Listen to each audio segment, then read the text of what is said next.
السلام علیکم ناظرین، سلامتی ہو آپ پر جہاں بھی آپ ہوں۔ کیلنڈر پر آج تاریخ ہے 26 جمادی الاخری، انگریزی تاریخ 30 جنوری ہے۔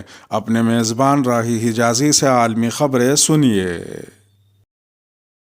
مساجد میں غیر حاضری پر جرمانے کی خبریں غلط ہیں۔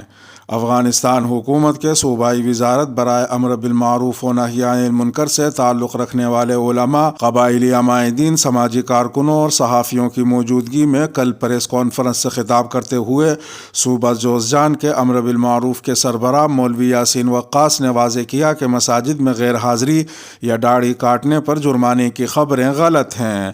ان کا مزید کہنا تھا کہ خواتین کی تعلیم پر پابندی، لوگوں کے نجی معاملات میں مداخلت، باجماعت نماز نہ پڑھنے پر جرمانہ، داڑھی کٹوانے اور ہیئر کٹس پر پابندی کے حوالے سے ادارہ امر بالمعروف و نہی عن المنکر سے منسوب احکامات کی خبروں میں کوئی صداقت نہیں ہے۔ جوزجان امر بالمعروف کے سربراہ مولوی یاسین وقاص کا کہنا تھا کہ اس وقت سوشل میڈیا پر وزارت امر بالمعروف سے منسوب طرح طرح کے جعلی ہدایت نامے گردش کر رہے ہیں جن کا ہمارے ادارے سے کوئی تعلق نہیں ہے۔ ان کا یہ بھی کہنا تھا کہ مساجد میں عدم حاضری یا داڑھی کاٹنے پر جرمانے کا کوئی حکم ہمارے ادارے نے جاری نہیں کیا۔ ہمارے 128 کارکن جوزجان میں کام کر رہے ہیں جن کے پاس ادارے کے کارڈ موجود ہیں۔ مولوی یاسین وقاص نے کہا کہ مسلمان اپنی حاضری اللہ کو دیتا ہے، اس پر ہمیں کسی جرمانے کی ضرورت نہیں۔ ہمارے ادارے کا کوئی کارکن کسی شخص کے نجی معاملات میں مداخلت نہیں کر سکتا۔ انہوں نے واضح کیا کہ کسی فرد کو اجازت نہیں کہ کسی کے گھر کی جاسوسی کرے یا کسی کے نجی معاملات میں تجسس سے کام لے۔ کابل کے ساتھ ایماندارانہ مذاکرات ہو رہے ہیں۔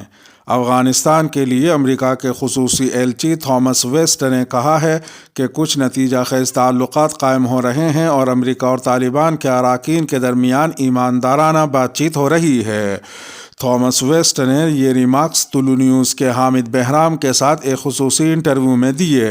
انہوں نے کہا کہ اعتماد کے معاملے پر میں آپ کو جو بتاؤں گا وہ یہ ہے کہ میں سمجھتا ہوں کہ ہم طالبان کے ارکان کے ساتھ کچھ نتیجہ خیز تعلقات اور ایماندارانہ بات چیت کر رہے ہیں۔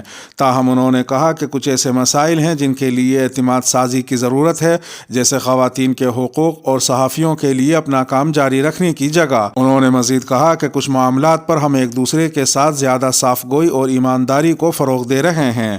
میرے خیال میں دہشت گردی کے حوالے سے ہماری بات چیت بھی پہلے کی نسبت زیادہ ایماندارانہ ہے۔ اوسلو میں ہونے والی ملاقاتوں کا حوالہ دیتے ہوئے تھامس ویسٹ نے مشورہ دیا کہ اس طرح کے مذاکرات افغانستان کے اندر بھی جاری رہنے چاہیے۔ لڑکیوں کی تعلیم تک رسائی کے بارے میں پوچھے جانے پر امریکی ایلچی نے کہا کہ افغان یہ فیصلہ کرنے جا رہے ہیں کہ ملک کے لیے کیا بہتر ہے، لیکن مارچ میں نئے شمسی سال پر تمام سطح کے اسکولوں میں لڑکیوں کی واپسی بین الاقوامی برادری کی واضح خواہش ہے۔ تھامس ویسٹ نے طلوع نیوز کو بتایا کہ عطیہ دہندگان افغان تعلیم کے شعبے کے لیے ایک بڑا فنڈ فراہم کرنے کے لیے کام کر رہے ہیں، لیکن بین الاقوامی برادری اس کے بدلے میں لڑکیوں اور خواتین کے لیے ہر سطح پر اسکولوں کے دوبارہ کھلنے کی توقع کرے گی۔ اس سوال کے جواب میں کہ آیا طالبان لڑکیوں کے اسکول دوبارہ کھولنے کے اپنے وعدوں پر قائم رہیں گے، امریکی ایلچی نے کہا کہ ہم محتاط اور پر امید ہیں۔ پاکستان کے مشیر برائے قومی سلامتی کی نائب افغان وزیر اعظم سے ملاقات۔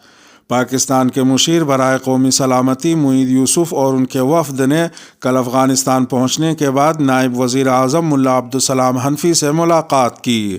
افغان صدارتی محل میں ہونے والی اس ملاقات میں افغانستان کے لیے پاکستان کے نمائندے خصوصی، افغان وزیر صنعت و تجارت اور چیمبر آف کامرس کے نمائندے بھی موجود تھے۔ فریقین نے تجارت، ٹرانزٹ اور علاقائی منصوبوں پر عمل درآمد کے شعبوں میں پاکستان اور افغانستان کے درمیان تعلقات اور رابطوں میں توسیع پر گفتگو کی۔ نائب وزیر اعظم افغانستان نے کہا کہ پاکستان اور افغانستان دو پڑوسی اور برادر اسلامی ممالک ہیں، ان کے درمیان تاریخی، مذہبی اور برادرانہ کئی مشترکات ہیں۔ امید ہے یہ تعلق ہمیشہ کے لیے ایسے ہی قائم و دائم رہے گا۔ انہوں نے افغان مہاجرین کی میزبانی اور تعاون پر پاکستان کا شکریہ ادا کیا۔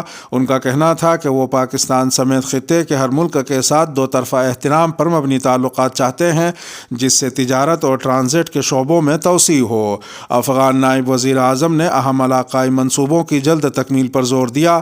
ان کا کہنا تھا کہ امارت اسلامیہ افغانستان کی پالیسی واضح ہے کہ وہ اپنی سرزمین کسی کے خلاف استعمال ہونے نہیں دیں گے اور سب سے یہی توقع رکھیں گے۔ افغان نائب وزیر اعظم نے پاکستانی تاجروں اور سرمایہ کاروں کو ترغیب دی کہ وہ افغانستان میں انرجی، کان کنی اور زراعت کے شعبوں میں سرمایہ کاری کریں۔ معید یوسف نے اپنی گفتگو میں کہا کہ پاکستان افغان عوام کے ساتھ ہے اور ہر شعبے میں اپنا تعاون جاری رکھے گا۔ اقتصادی رابطوں میں گہرائی کے بغیر خطے میں امن و استحکام نہیں آئے گا۔ ہمارے لیے تجارتی اور ٹرانزٹ کے شعبوں میں توسیع اہم ہے۔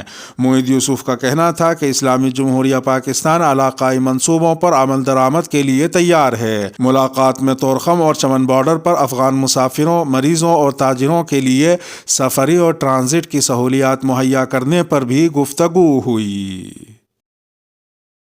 اور اب وقت ہے سوال و جواب کا۔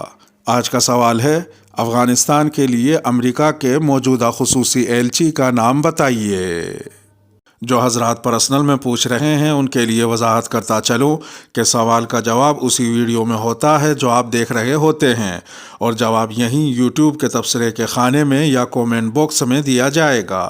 جمعرات کے دن قرآن اندازی کی جاتی ہے۔ جن خوش نصیب افراد کا نام قرآن اندازی میں نکل کر آتا ہے انہیں کیش اور نقد کی شکل میں انعام دیا جاتا ہے۔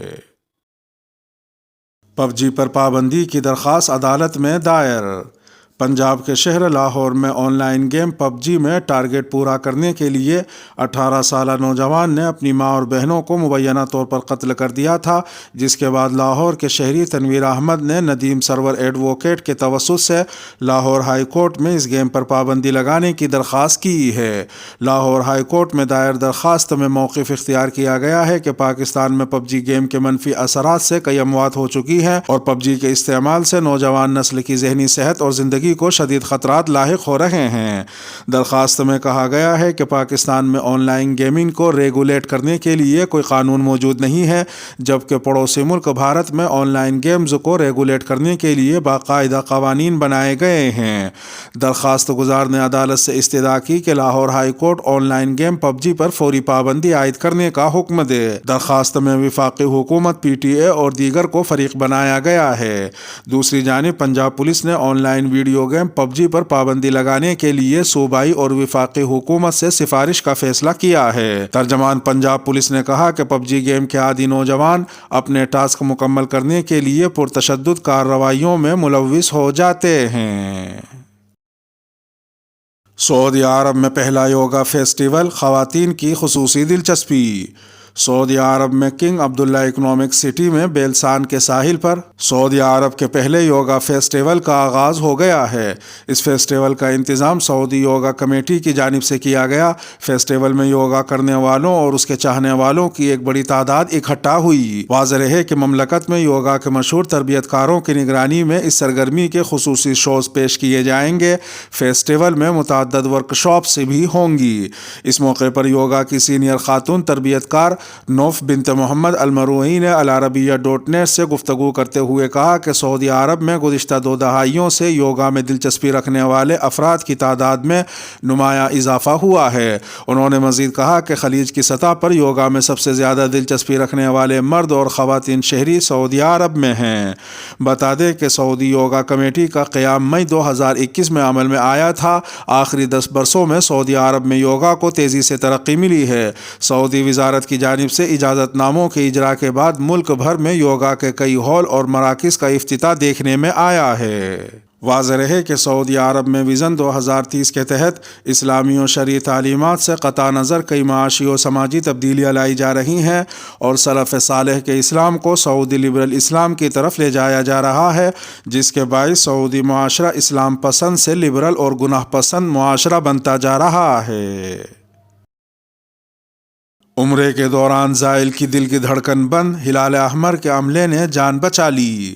سعودی عرب سے موصولہ اطلاعات کے مطابق مسجد حرام میں موجود ہلال احمر کی ٹیم نے ایک زائر کی جان بچا لی جسے جمعے کی نماز کے دوران دل کا دورہ پڑ گیا تھا۔ مذکورہ زائر حرم مکی شریف میں تیسرے توسیعی حصے میں موجود تھا۔ حرم مکی شریف کے ہلال احمر نے کہا ہے کہ جمعے کی نماز کے دوران اطلاع ملی تھی کہ ایک 40 سالہ زائر کو سینے میں شدید درد کی شکایت ہے۔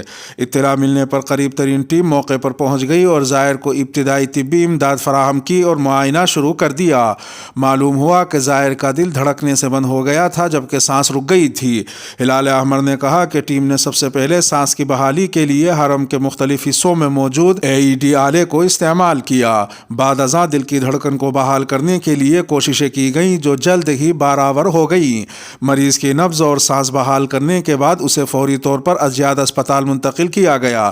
وہاں کی طبی ٹیم نے معائنہ کیا اور بعد ازاں اسے فوری طور پر کنگ عبداللہ میڈیکل سٹی منتقل کیا گیا جہاں ضرورت کے مطابق کامیاب آپریشن کیا گیا۔